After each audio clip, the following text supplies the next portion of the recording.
Insights with Terri Ep.92 a weekly look through the eyes of predictive astrologer Terri Ep.92. Here's Terri. Hi everybody, this is Terri, and you're listening to Insights with Terri Ep.92. Thank you so much for joining me, and we're going to be discussing the week of October the 10th through the 16th, 2022. I have a few things that I'd like to bring to your attention. I'm going to try not to jump all over the place. I'm sure that you have experienced yourself when you have so many things coming in your mind all at one time. It just feels like an expressway that's out of control. And the fear of forgetting, which I seem to be really good at, is always present. I think I'm going to remember, but that's the biggest lie I tell myself is I'll remember to get it when I go downstairs. Yep. So again, we're going to talk about Libra just a little bit. We've been talking about the Libra energy for the last little bit, which is trying to acquire balance in our life. And that is still in Venus. So we have Libra in the sun sign, and we also have Libra in Venus. And the ruling zodiac sign in Venus is Libra. And the ruling planet of Libra is Venus. So that's pretty strong.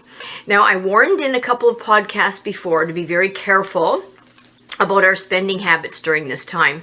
Venus can contribute to us wanting things, maybe spending a little more than is safe for us at this time, or wanting things that we really don't need necessarily. So we have to look at, what is my motivation for buying this? Excuse me, is it something that I need, or is it just I'm attracted to it at this time? If at all you can put it off until we're a little bit more sane, go ahead and do it. But if you really have not lied to yourself and you believe that this is something that you absolutely need, then, go ahead and do it. I know myself, I'm a little frivolous during this time. I try, if I can, to stay out of the stores that I'm attracted to. You know how you spend amount of monies in certain places a little bit easier than you do in other places. So we all have our little vulnerability. So just watch yourself, that's all. And then in Mercury, the planet of the mind, how we think, how we communicate, on the 11th, that as well turns into Libra. We are putting the retrograde, thankfully, of Mercury behind us now, only by a few days, but thankfully it is behind us. There were a lot of lessons for me and for many of my friends and clients in this Mercury retrograde, but I'm not unhappy to see it waving goodbye in the taillights in the rearview mirror. So what it's trying to do, it's calling to us to try to rebalance our life, to try to look at what parts of your life are out of balance, what parts of your life need more and what parts need less. Now, this less means, are you overindulging in anything? Is it too much TV? Is it too much drinking? Is it too much marijuana? Is it too much downtime? Too much work time? So we have to look honestly, if we can, and if we can't, find a friend that's trusted and that will tell you the truth in what they see about your life. You may agree with it or you may not, but it gives you something to look at and something to work with.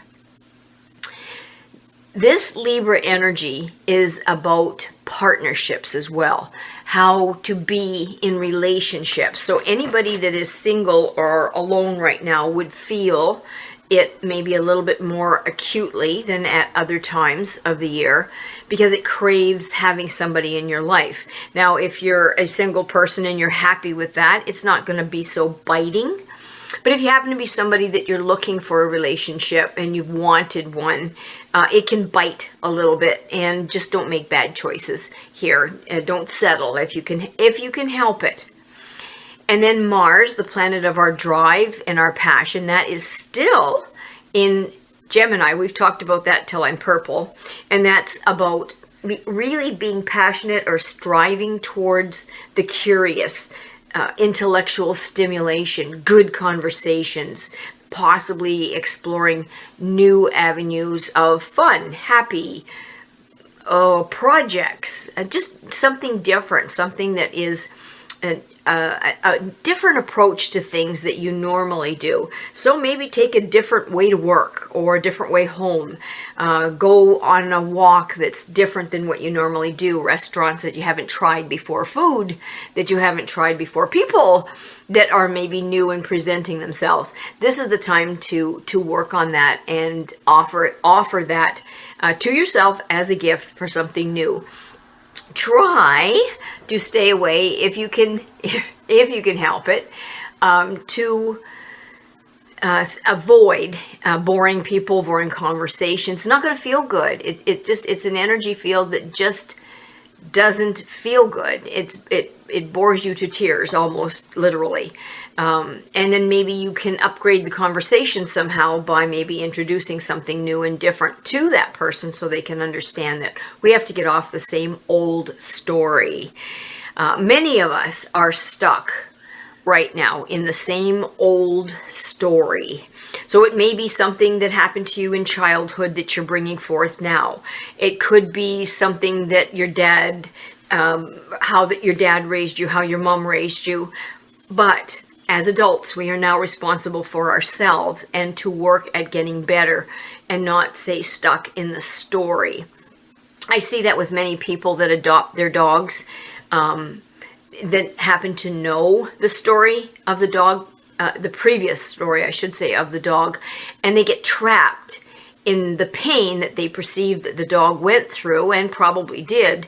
But they never allow the animal or the cat or the horse to heal because they are stuck in the sadness and the pain of that story. Dogs, animals are willing to get past the story, move on, let's get past this and start a new life, where we as humans may overthink it or may get stuck in it. And so we are ourselves not supposed to get stuck in the story.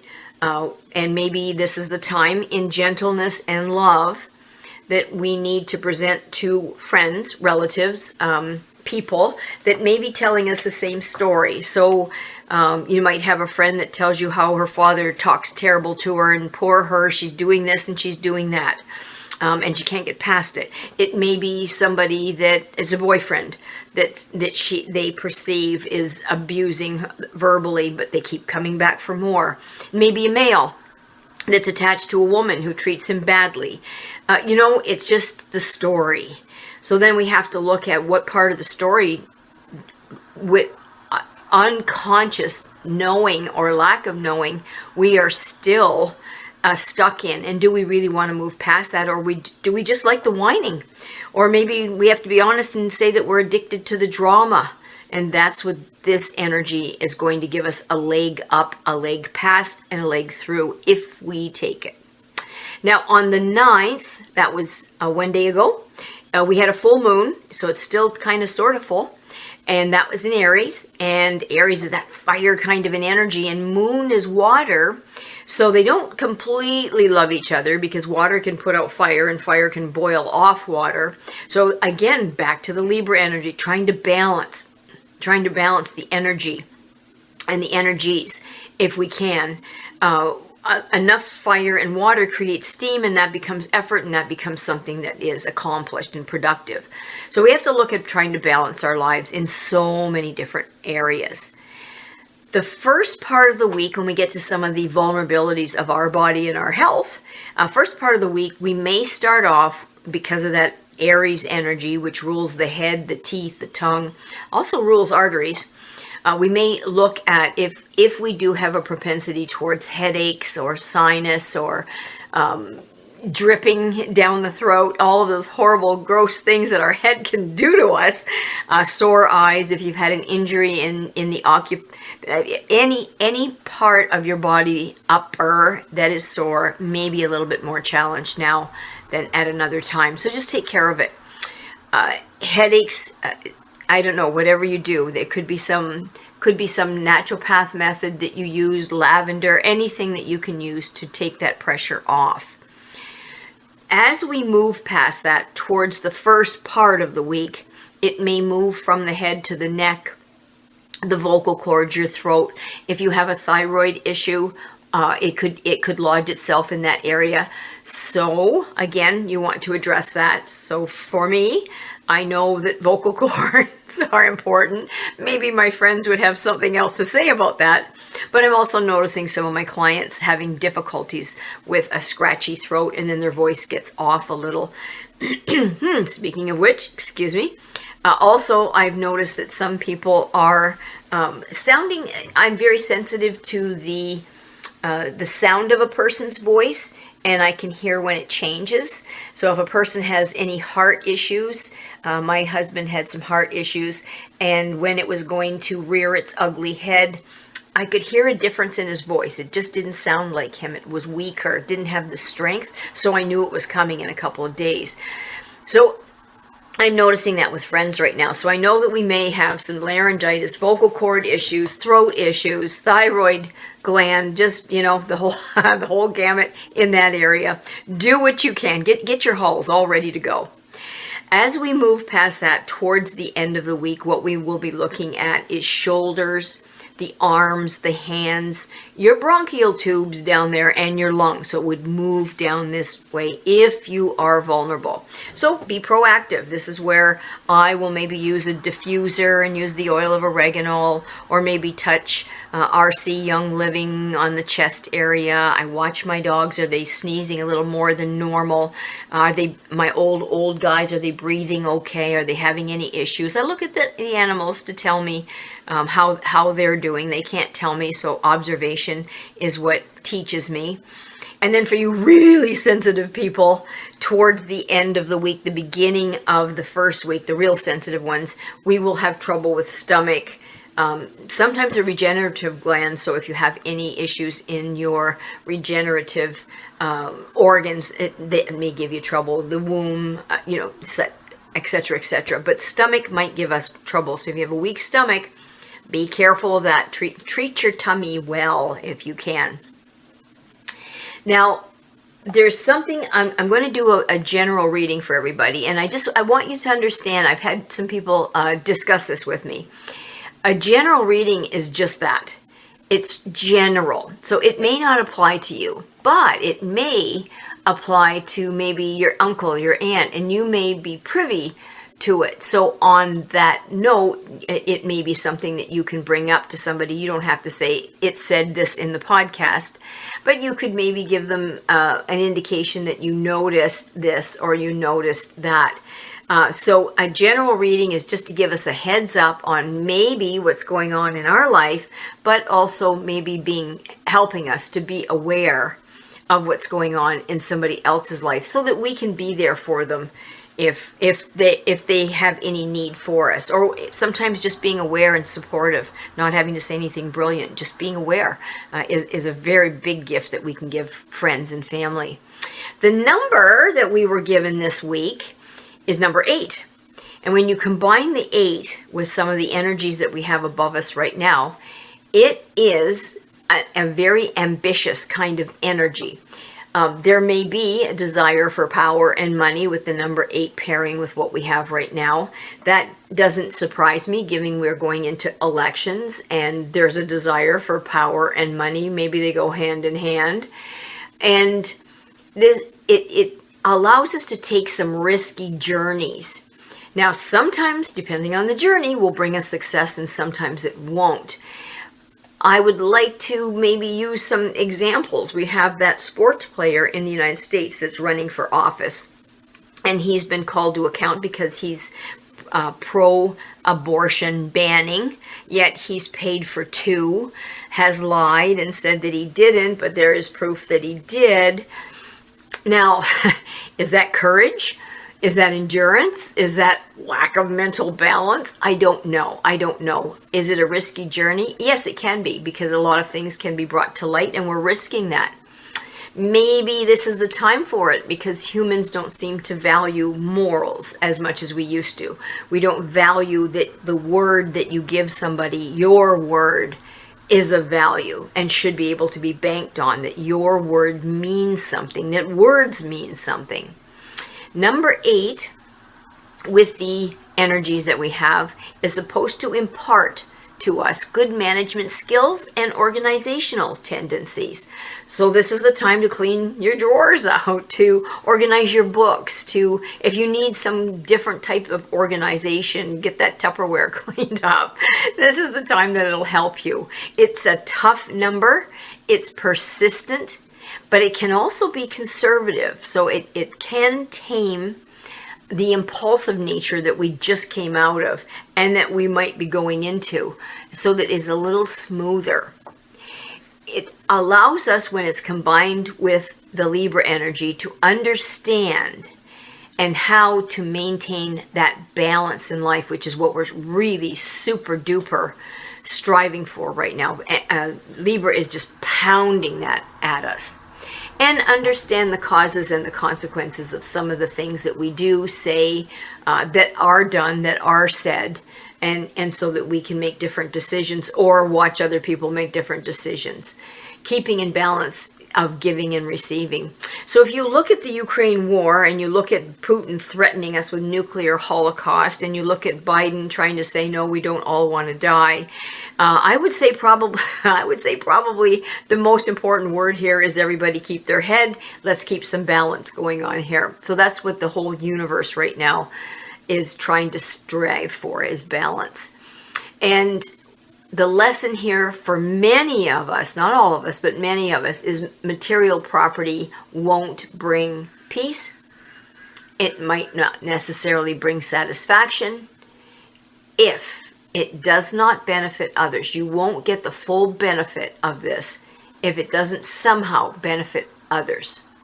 So strong character, determination to overcome obstacles, all of that's being given to us with the number 8 and the energies that are above us right now. The weaknesses that we'll have to stumble across, is we have to be careful not to abuse power. We may notice people around us that will abuse power, and if it's safe, we might have to take them to task or point it out to them and say, this is what I'm seeing. You've got to be careful. It could have negative consequences depending on who you take to task. But the abuse of power at this point in time, because Libra is balance, could have very serious and very negative consequences. So we don't get to ride home free for this. And we may have to learn to wait for our success, not be, in right there in the moment, immediate gratification. We're risking many failures if we try something. There could be aggression with the number 8 as a weakness in this, or toughness, or intolerance, or impatience. So we have to look at that and make sure that we are not culturing that. We have to bring back, with this Libra energy and the number 8, they're trying to get us to bring back what we've lost. In many cases, a sense of decency, a respect for others. And that's what they're trying to drive home for us right now. So we have to look at this and be serious about it. So number 8 is offering that to us. Now, the reading, as I said, it's general. So it may not apply to you this day, this week. It may apply perfectly, but it's just maybe food for thought for somebody around you, or something that we're supposed to be addressing or helping somebody else work through. Now, many major cards, out of 6 cards that I pulled that combine with each other, most of them are major, which means this next little bit of time for all of us, without exception, will be important. Major cards mean things are very, very important. One of the major cards that came up is the sun, but it came up upside down. Now, we do need nighttime as well as we need day. If we had full sun all the time, it may not be such a good growing cycle. It may not be such a good thing for the renewal of plants, or keeping our circadian rhythms in balance again. But this could mean that we will have some pressures on relationships, and unsunny, which is shaded and maybe a little coolish. So we have to guard our relationships. If you're in a tenuous position with your relationship, we may have to look at it and nurture it a little bit more. So that's kind of like covering the plants of a frost advisory, like we had last night, comes up.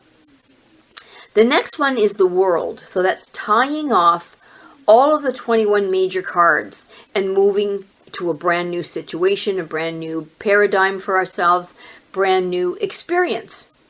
Now, this is not in a negative position. So many of you will be finishing up some things and getting yourselves ready to move on to our next experience. Some of us have trouble with change. Some of us don't. Some of us embrace it. This is an energy that isn't negative, just so that you know. It's just matter of fact, moving on to another section of our life as we move forward. There are cautions in this reading for health. So whether you're healthy or not healthy, this week I would really put effort into getting that immune system really, really working, just cranking out all of the little immunes all over your body, because there's going to be pressure on many of you in this next little bit on your immune system, which is the beginning of all health or lack thereof. But these are both major cards, so it is something to pay attention to. And the Hangman came up, and it came up in its upside down position, which means that many of you that have been suspended, not able to go forward, not able to move and progress or evolve through no fault of your own, or maybe your own fault. However, this is going to be lifted, and the suspension in our lives will be over, and we start to move forward. Now, what happens is many of us get stuck. So I've seen this happen over and over and over again.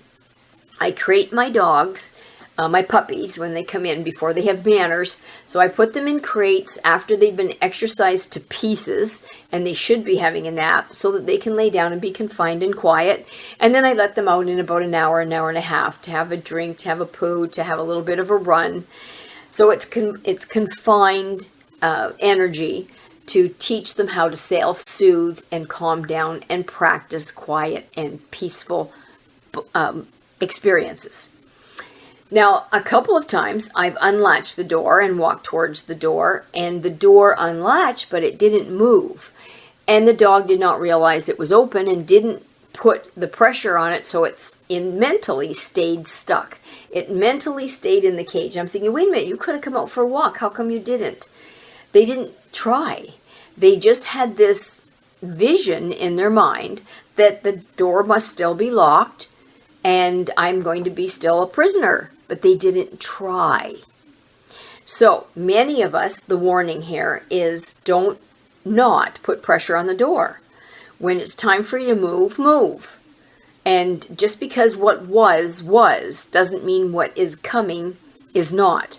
So we have to look at things very differently, things that are coming. These are all major cards. Now, I would like to bring something kind of on a canine attention to some of you. As a dog trainer, because I do that in between, I have two very important, I would say, missions in life. One is to rehome and restructure